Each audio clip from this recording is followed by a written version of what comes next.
Please don't forget to subscribe to our channel. Arsenal have had a quiet summer transfer window so far.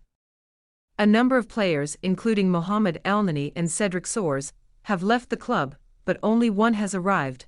That was Danish young goalkeeper Lucas Nygaard, who put pen to paper on a professional contract at Arsenal last week. He has previously played for FC Nordsjælland. Nygaard will begin his Gunners' career in the academy and join an already talented list of players in the under-21 setup. More are expected to arrive this summer. The Gunners want to add a new centre-forward to their squad, while a new centre-back, midfielder, and winger are said to be on the agenda. Riccardo Calafiori is someone that the Gunners are interested in. With the 22-year-old defender set to leave Bologna, Jack Grealish is another that has been linked with a move to the Emirates, with his future at Manchester City uncertain. Having joined City for £100 million less than 3 years ago, there could be worries about whether the Gunners could even afford him, depending on the price City may want for him. However, Arsenal do not have any immediate concerns relating to profit and sustainability rules, meaning they have an increased budget to work with this summer. Qualification for the Champions League once again, no doubt, has bolstered their financial position, Business of Football writer Dave Powell said. Arsenal's on-pitch success over the past couple of seasons will help them reduce the losses that were seen for the 2022-23 financial year. Although likely still in the red, something which is commonplace across the Premier League, the Gunners have some room for maneuver when it comes to PSR, considerable room.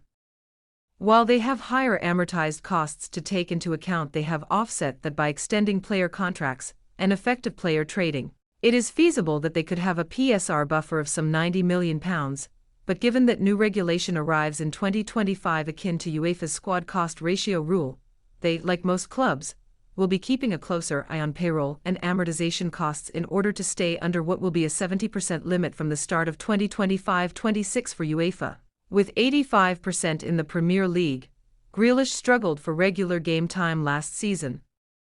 In fact, the former Aston Villa man started just 10 Premier League matches, featuring a further 10 times off the bench, scoring 3 goals and adding 1 assist. City could let him leave this summer, or give him another year to show his worth. Arsenal are in a position to strengthen. And a deal for Grealish is certainly within the realms of what they can do with regards to financial controls. Grealish's transfer market value, according to Transfermarkt, sits at €60 million, £51 million, having had a high of €100 million, £84.6 million, when Manchester City paid £100 million for his services from Aston Villa in 2021. Given he has 3 years remaining on his deal, City still have considerable leverage when it comes to market value, although a poor season by previous standards and a failure to make the England squad for Euro 2024 will have impacted it significantly. Still, City would likely want more than £51 million they paid in 2021, a deal that they were permitted at the time to amortize over his 6-year contract. Something that has since seen Premier League clubs capped at 5 years when it comes to how many years a transfer fee can be amortized over. Grealish's amortized costs have been around £16.7 million per year, with 3 of those years now disappeared, meaning his remaining book value would be just under £50 million.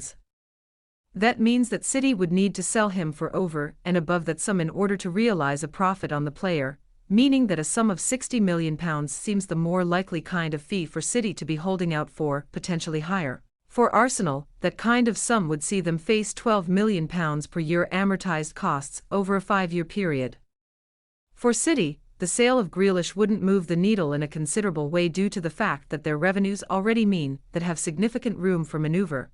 But with wages rising and a Premier League salary cap down the tracks, reducing payroll costs might be on the minds of a number of club executives. And City will also be conscious that the next time they may seek to move Grealish on next summer, he will be approaching his 30th birthday with 2 years left, and his value could well have as a result. That's it for today's episode of Arsenal Gunners.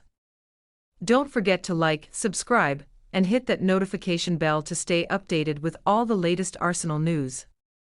Until next time, thank you for watching and see you next time on Arsenal Gunners.